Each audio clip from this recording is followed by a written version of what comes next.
it's shovelheadffej, and I am not in the shovelhead shed. I am actually in the Mrs. I'm in my wife's kitchen. This is not a professional studio. This is not a professional kitchen, so you see all kind of crap amongst you because we actually live in this house, but it's clean. Today, I'm going to do a video on cooking the best beef brisket in the world. No, the best biker beef brisket in the world. I don't know why I'm thinking biker beef biscuit, and in my mind I'm thinking Biker Babe Beth. It's probably because it's 3 B's and it rhymes. But anyway, today I am making a brisket. This brisket actually came from our farm. It was grass-fed. It was one of the steers that we raised. His name was Ricky, and Ricky was an asshole, and so that's why he's here. Anyway, there's always a big argument on beef brisket on whether you cook it fat side up, fat side down, how much fat you trim off, and all that other stuff. I don't really care how other people do it. This is how I do it, and it really works good. One of the things that I do is I don't cut none of the blades off or anything else like that. If you're going to buy it from the store, you take it out of the cryovac, wash it down, and put it on your smoker. So I don't add no salt, no pepper or anything at the very beginning. What I do is I just wash it off and make sure that it's, one of the things that I think is very, very important, especially smoking, is you get it room temperature. You don't want to just put it on the real cold. And so we'll take it out, put it on the smoker, and I will show you a few tricks that works for me. This really is, for me, the easiest, quickest way, and it's almost foolproof and perfect. This was a very small brisket. It's not a huge brisket, so it's not going to take as long to cook. Normally, you're looking at 5, 6, 7 hours. It's beef. You can actually eat beef raw, but we don't want to eat it raw. We want to eat it tender. We want it to be falling apart, and I'll show you how I do it.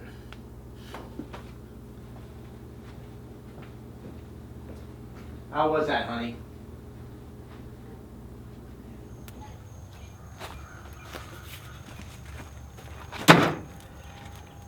A brisket like this is only going to take a few hours to smoke. You don't want it over direct heat. You want to put it over to the side. Now I've got this roaring flame. You don't want a roaring flame. As soon as I shut the lid, it'll smolder down and then it'll start cooking with smoke. There's always a big argument, fat side up, fat side down.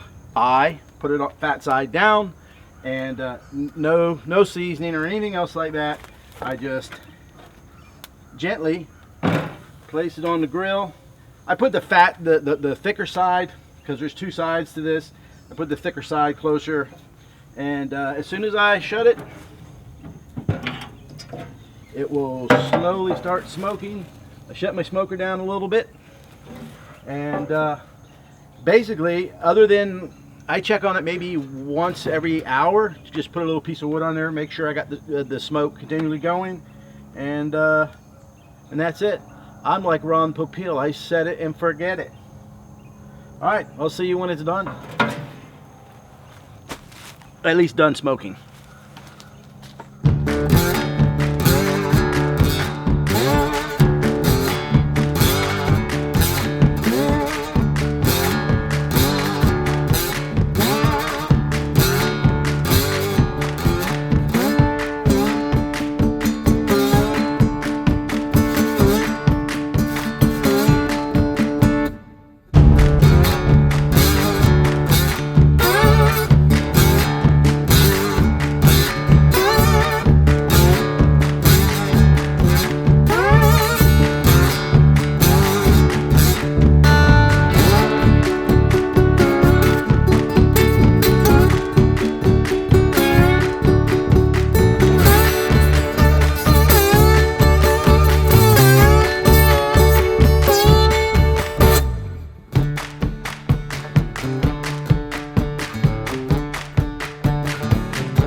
Perfect.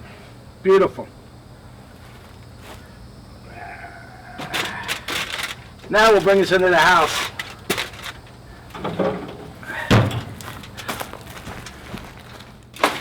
All right, now we're back in the kitchen, and this is where all the magic happens. There's so many different ways to cook brisket. Like I said, I'm just showing you my way of cooking it. It's very simple. It's very easy. I can go out there and do work, and I don't have to sit there and watch anything. What I did was I put it on the smoker, and I basically gave it very, very light heat. I'm just getting the meat smoked with flavor. It also helps make it a little bit more tender. You can, I know some guys want a crust on it and stuff like that. That's for a whole nother video. This is just the way that I do it. It'll end up being super tender. One of my key ingredients is, believe it or not, beer. One of the first things you want to do is make sure the beer is good. Beer is fantastic. Pour it all over there. I don't know why I'm hollering. Pour it all over there. You can use any type of beer. I'll drink the rest in a second. And then what I use is, and I put a liberal amount of my, there you go.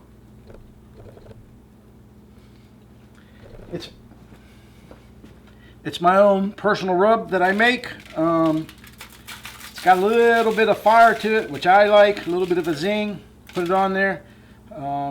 Everything in here is all natural ingredients, organic. Most of the stuff, the 75% of the ingredients that are in here, we have grown, from on our property. Anyway, I let it sit there in its own juices and beer. Let it get all happy, as, what's his name, Emerald says. I've preheated the oven to 225 degrees. You can put it at between 225 240 degrees. How long you want to keep it in there is up to you. You can keep it in there 3 hours, 4 hours, 5 hours, 6 hours. It all depends how big the brisket is. It's kind of a, you're not going to overcook it. Now, you leave it in there for 3 days, you're probably going to overcook it. You're not going to overcook it. You're not going to dry it out.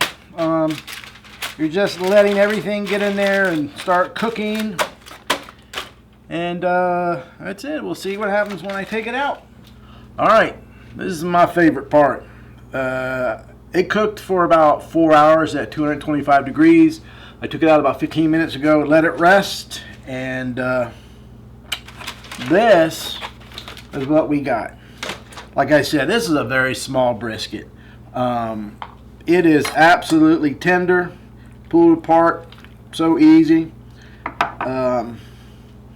You come into the house, man, and it smells so good because you could just smell it cooking. Super tender. I didn't trim none of the fat because I go ahead and cook the fat in it. But anyway, it's the easiest brisket in the world to make, and also tastes so darn good. I can sit here and taste it and say, oh, how good it tastes, and all the other good stuff, and be lying. It could taste like crap, but it is really super good, super moist, just super tender. It's hot.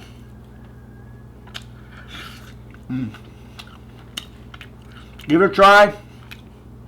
It is absolutely fabulous. All right, that's it. Like, share, and subscribe. Guess what I'm having for supper and for midnight snack.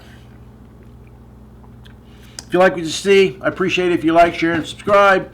I'd love to grow my channel. If you can pass the word on. Appreciate you guys watching. My hand is full of grease. But anyway.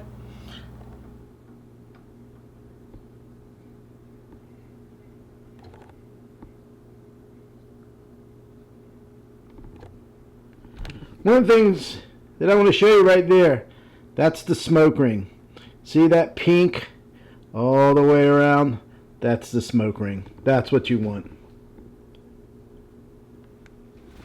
This honestly is probably the easiest way to make brisket.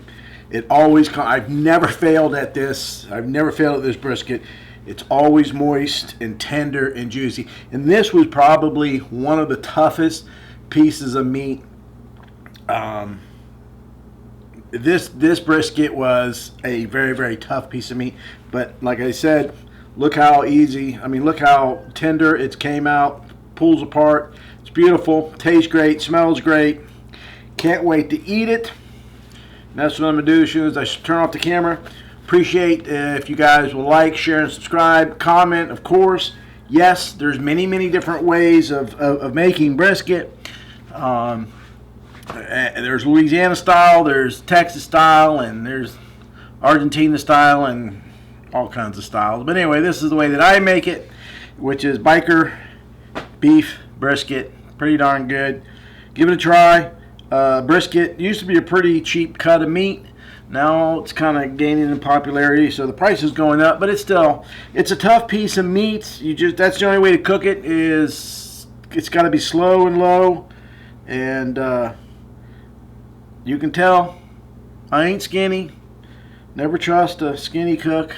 So anyway, give it a try, man. Is it the best? I think it's pretty darn good. I've had a lot of people ask me for my recipe, and I never gave it to them. I figured now's the time, and I'm gonna go eat. I know I'm supposed to eat it and go, oh man, it tastes so good. It tastes so good, it makes you want to bring back anything you ever stole. It is what it is, man. It's a good piece of meat. Thank you. Appreciate it. Like, share, and subscribe. All right, I'm out.